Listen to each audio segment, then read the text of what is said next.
Blog Talk Radio. You're listening to Funky Monkey MMA.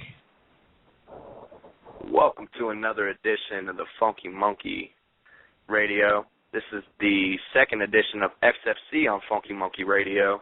Today we'll be joined by Josh Montoya. How you doing today, bud? How are you guys?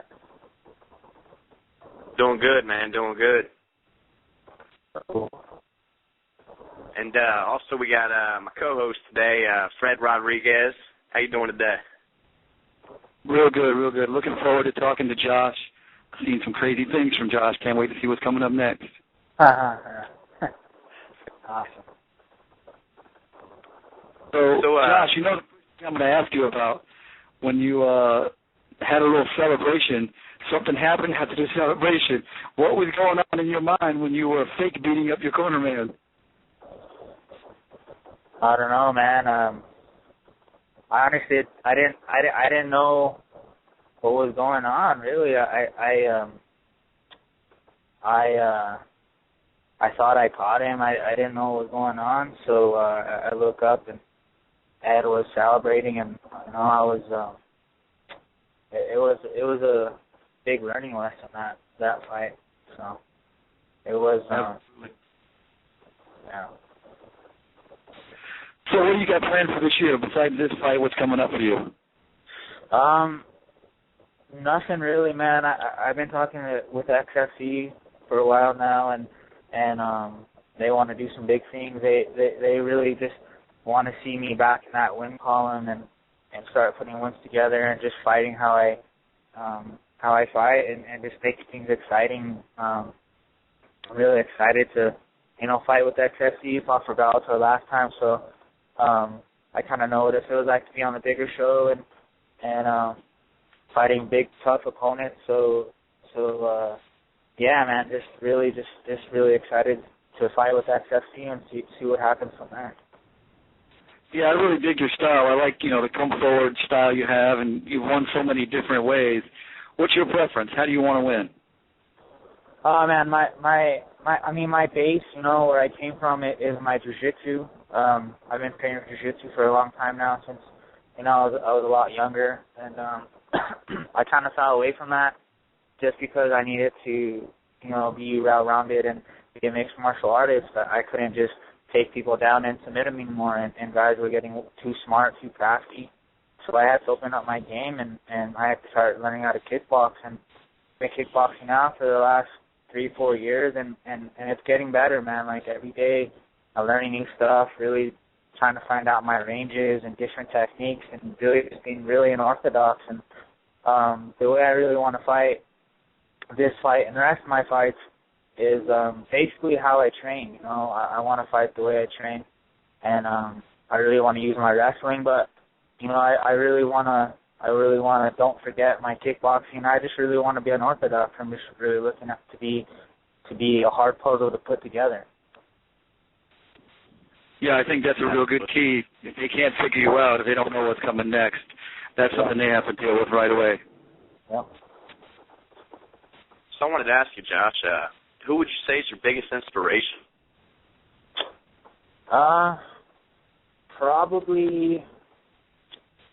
I really look up to a lot of the world champions. I wouldn't say I really have one in particular, but I really look up to John Jones and Jose Aldo and Anderson Silva and Cain Velasquez, and really all the some of the best world champions in the world, and I look up to that because I think they're real warriors, and I respect that, and that's what inspires me is being a warrior and living in that martial art way and being a modern day gladiator.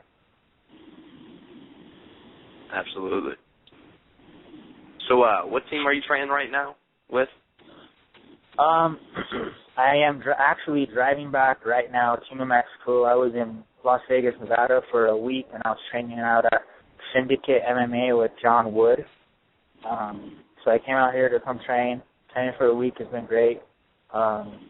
now I'm going back to Mexico to train at my own school. I have a Brazilian Jiu-Jitsu school in San Jose, and then I train kickboxing and wrestling up in Albuquerque at a place called Judgment Mixed Martial Arts. But I'll be back to Vegas in about a week to train again for another couple of days with Syndicate and John Wood. So that training has been great. So you've been with XFC before. This is your first fight or second fight with XFC. How do you feel they're different from every other organization? This is my first fight with XFC, and so far, man, they've been treating me well. They've been in contact with me. They ask me how I'm doing, and they're being really professional about it. I really enjoy it, and I really like it. I've been with a lot of shows, so I kind of understand the fight game, and I know how different shows work. And man, XFC it's a really professional organization, and I'm really excited to be with them. So we'll see what happens in the future. Yeah, I'm pumped to watch you fight. I've seen you fight. I watched some of your videos getting ready for this interview, and just watching your style and some of the submissions you pull off really interests me. I like to see guys who want to finish. I'm tired of watching the guys who are afraid to put it on the line to win, and your style seems to be, I don't want to let it go to the judges. How do you feel about those guys who are, just out there trying to win, lasting? Well, I think it really depends on their style of fighting. A lot of guys, they are really great wrestlers, and they hold them down there for 15 minutes, and they'll win the fight. Or they have a lot of strikers that, don't come forward and they don't like to get dirty. And, I used to be that fighter. Didn't like to get dirty and didn't like to, stay in the pocket and move around and hit those angles. But now that I'm becoming more of a complete fighter, I'm starting to come forward at the right times, hit my angles at the right times, attack when I need to attack, and if I see submission, I hit the submission. A lot of guys don't like to fight like that. They like to fight safe, and that's just their way of fighting, and for me, I have my way of fighting. So, yeah. Right on. So what's your mindset? What's your mindset when you are walking in there? You're about to walk into the cage. You've already been introduced. You're walking out there. What are you thinking about as you're getting introduced? What's on your mind then? I get really I get afraid. I'm nervous, and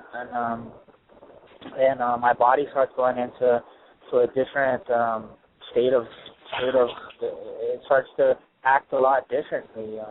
Things start to happen. I get really butterflies, and one of the best things I've ever heard is it's okay to have butterflies, but you gotta form those into formation, and you gotta go out there and go to war and go to work and do what you do best. And nowadays, I when I was younger, I grew up, in a cage and fighting, when I was 18 years old, and I haven't stopped. I have a lot of fights now, and I've picked up little tricks to do what I need to get going and hit that switch and really get going in the back, and I think about my family, getting married in 2 months, so that's a big thing, and thinking about all that and my future family, and that just gives me a lot of motivation.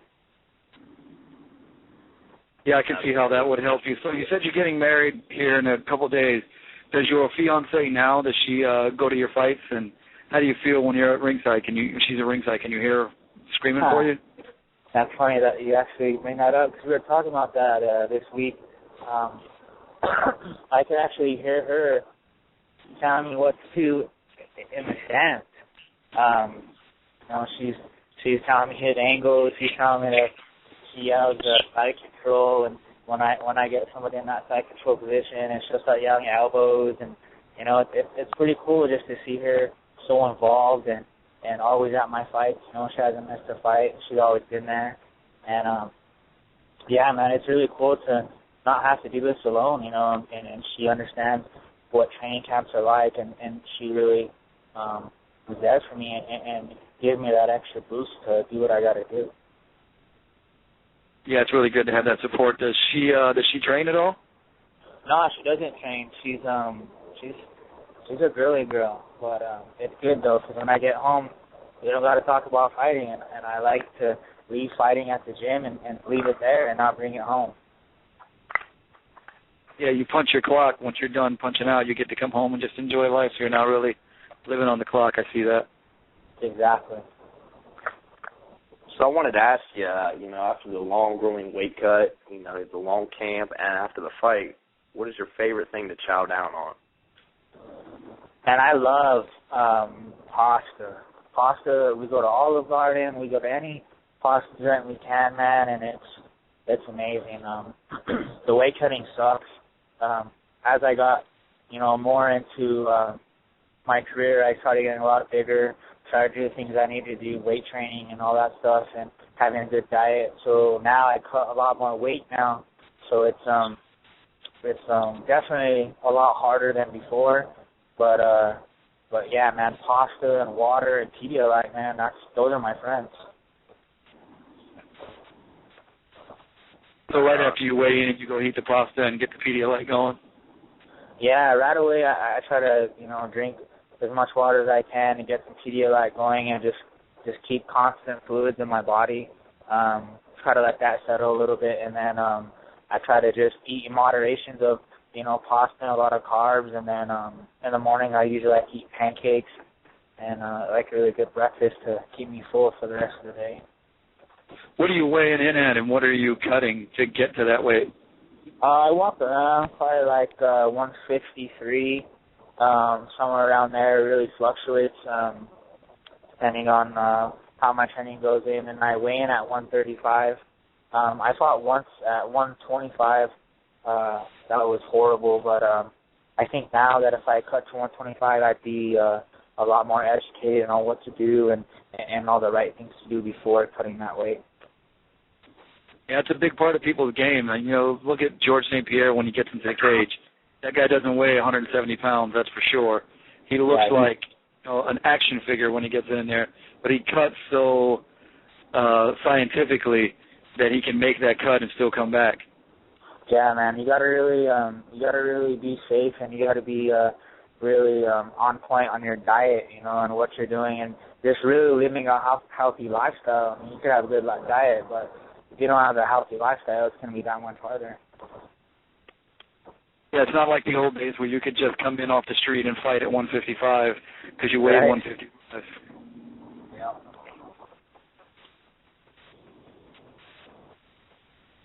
So, if you can get anyone in the cage that doesn't fight, who would it be? I don't know, man. Probably nobody, honestly. I don't know. I don't really have a angry towards people. I wouldn't really want to fight anybody. Yeah, I just fight because I love to be a mixed martial artist, but I mean I don't know. That's a hard question for me to ask. I mean, for me to answer. I don't know. Right on. So how about in the XFC? Who would you like to fight?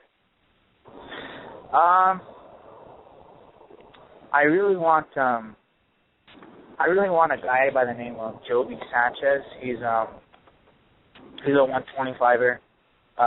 Early in his career, he beat a really good friend of mine and sent the guy to the hospital actually. And we were really good buddies. And I was at that fight and I was cornering him, and ever since then, I really wanted to repay Joby and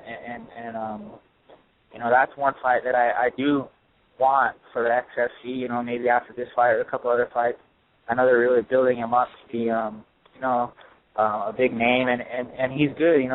The kid's really talented. He's really young, and he's really athletic, and I think it'd be a good test for me. But most importantly, man, a fight's a fight. But yeah, I would really enjoy a fight with Joby. So when you're done fighting, when your career is over, what do you want people to remember you by? Man, what I really want people to remember me by is, I fought. I never padded my record. I didn't pick and choose my fights. I fought whoever they put in front of me, I mean, I don't. That's mainly it, man. Is I wasn't looking to, try to be impressive or, try to make a lot of money, man. I really just I enjoy fighting, and I enjoy the challenge of somebody that has the abilities to beat me, and I want to overcome that. So I just want people to never forget that I fought whoever it was. If they called me up today and they said, hey, do you want to fight Renan Barão in 10 days, I would say yes, or anybody at 135, I'll never turn down a fight. So that's what I would like. So you just brought up Renan Barão. What do you think about the whole Dominique Cruz thing?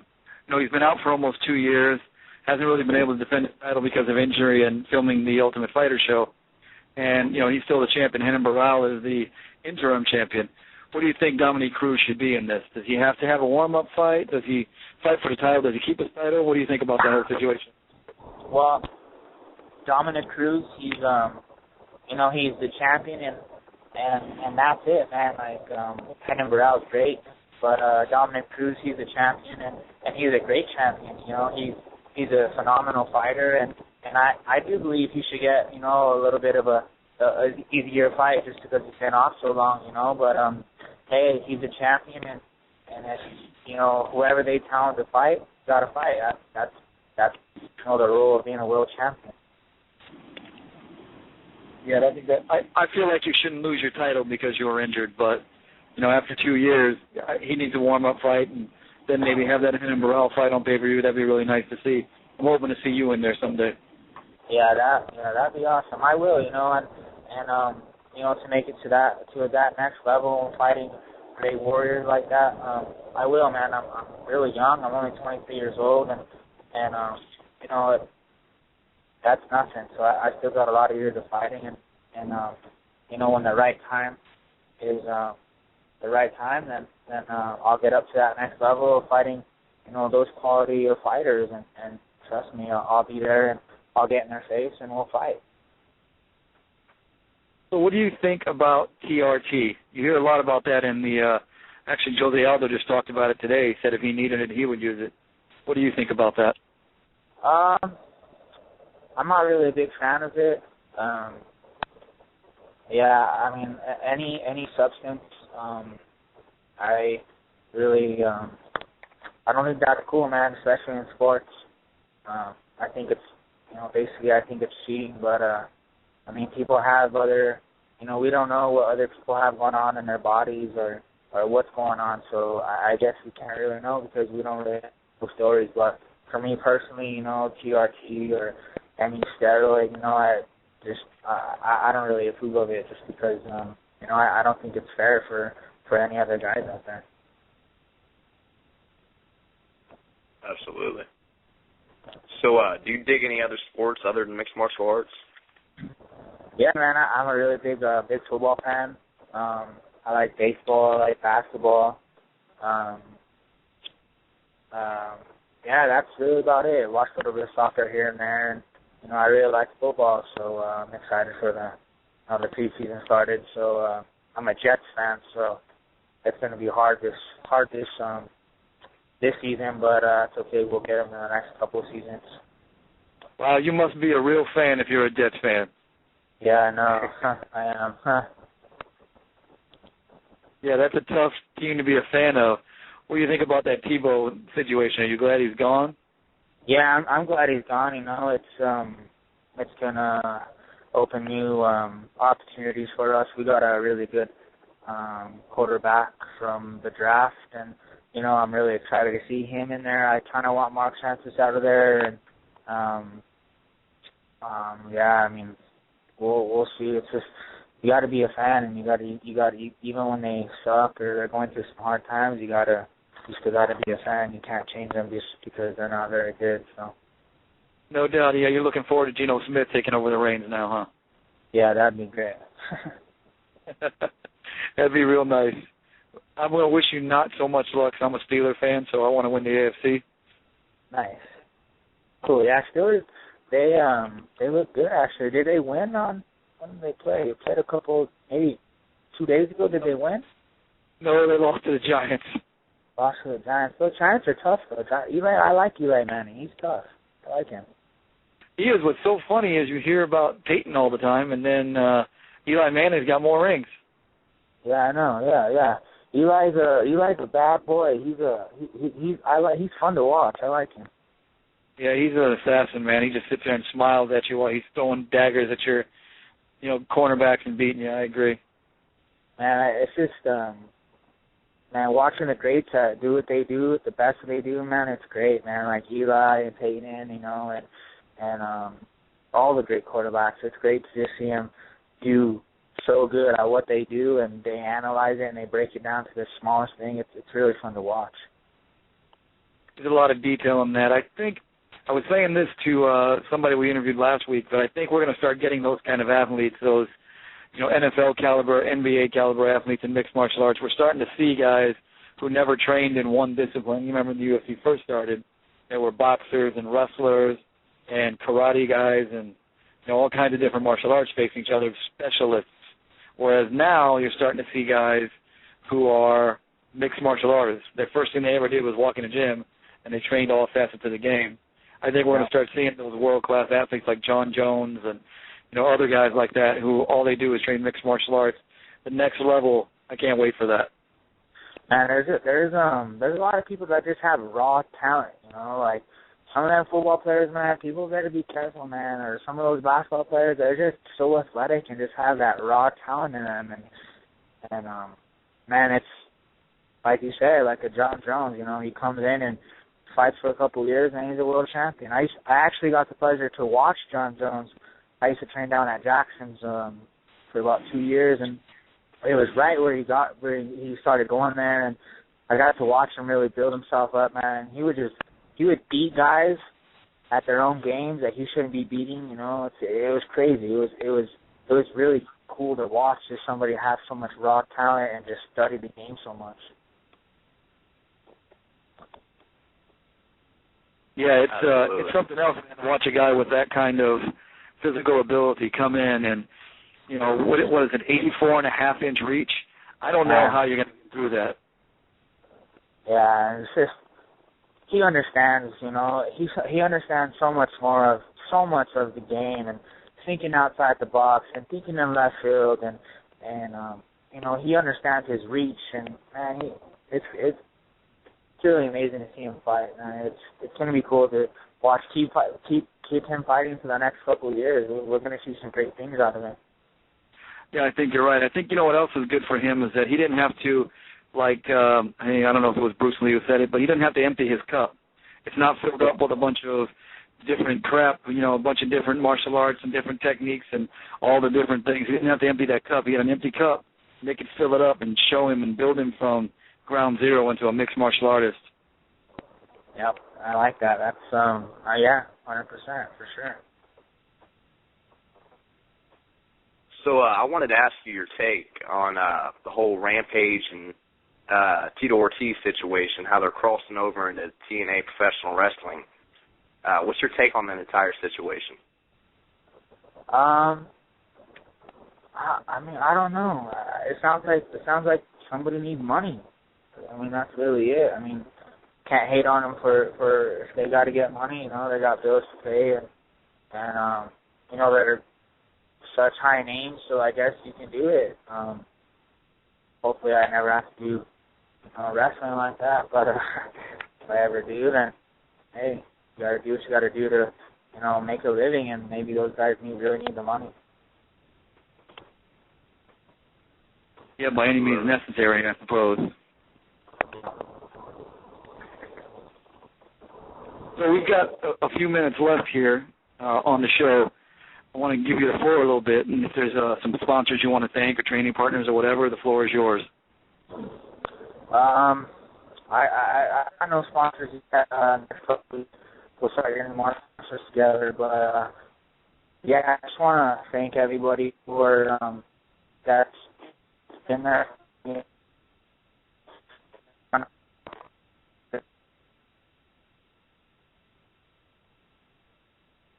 Sounds like we lost him there for a second.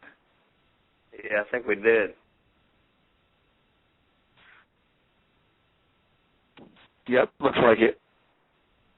But anybody who wants to, he was saying he didn't have any sponsors at this time, if you guys didn't catch that. Hey, the people listening out there, if you're looking to sponsor, somebody who's up and coming, getting on the ground floor of, if somebody could have gotten GSP for a cheap price, that'd be pretty good. Take this guy out on YouTube, watch him fight in the XFC coming up. What's the date of his fight there, Rob? I don't believe he's got one scheduled yet, but the next XFC event is XFC 25, which comes up on September 6th, and that is in Albuquerque, New Mexico. You can catch that on Access TV. Yeah, if you haven't seen an Access TV fight show or XFC fight show, don't miss it, man. These guys are hungry to make it to the top, so they're giving everything they can. And if you're interested in, sponsoring our TV, our show, or want to get a hold of Joshua Montoya to sponsor him as a fighter, you can reach us on our Facebook page. And what's the email address there, Rob? FunkyMonkeyMMA@gmail.com. You can reach us over at Facebook.com/TheFunkyMonkeyMMA. And it looks like we got Josh back on the line. Yeah, hey, sorry guys, I'm driving through Arizona right now, getting back to Mexico, so I think I hit a dead spot, but sorry about that.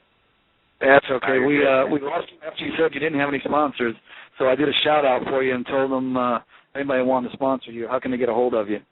Yeah, you can get a hold of me of my email. It's DestroyaChampion12@gmail.com. Hit us up. We're always looking for new sponsors. I know we're going to have a couple of older sponsors. They're trying to get stuff together, and we'll get all that stuff going. I just want to thank Syndicate MMA in Las Vegas, Nevada, and John Wood and all those guys down there for letting me train with them this week, and I'll be back in a week. And just to everybody, my family and my friends, and thanks for all the support. And hopefully we can keep this going, and we can get more wins, and just really exciting fights, so we can give the fans so they can enjoy it, and just letting everybody know that New Mexico has the best fighters in the world, and just representing New Mexico 100%, and that's it. Right on. We appreciate you coming on to the show today, man. All right, thanks, guys. I appreciate it. I had fun. You guys, I appreciate everything, and hopefully we'll talk to you guys about the next fight next time. Sounds good, man. Love to have you on here. All right. See you later, guys. All right, man. Have a good one. Drive safe. All right, peace. All right, this has been actually real quick shout-out to KOBKfighter.com. You can go check them out over at KOBKfighter.com. Got some $10 T-shirts, some badass gi shorts. Fred, if you want to give them a shout-out real quick. Yeah, man, check out those gi shorts. If you're going to be in a grappling competition and you want a little edge, you've wrestled in your gi enough, it's too hot, put on those gi shorts. Those guys with their sprawl shorts and their venom shorts are going to be slipping while they're trying to throw on arm bars. Put on the gi shorts and you're going to be pulling those moves off. Check them out. Right on. You can check us out on Facebook.com/TheFunkyMonkeyMMA. You can visit us on, we're on iTunes, Stitcher Radio, Blog Talk Radio, YouTube, a bunch of other networks. Check us out on there. This has been another edition of the Funky Monkey MMA Radio. I'm Rob Mead. I'm Fred Rodriguez. Have a great night. Funky Monkey MMA.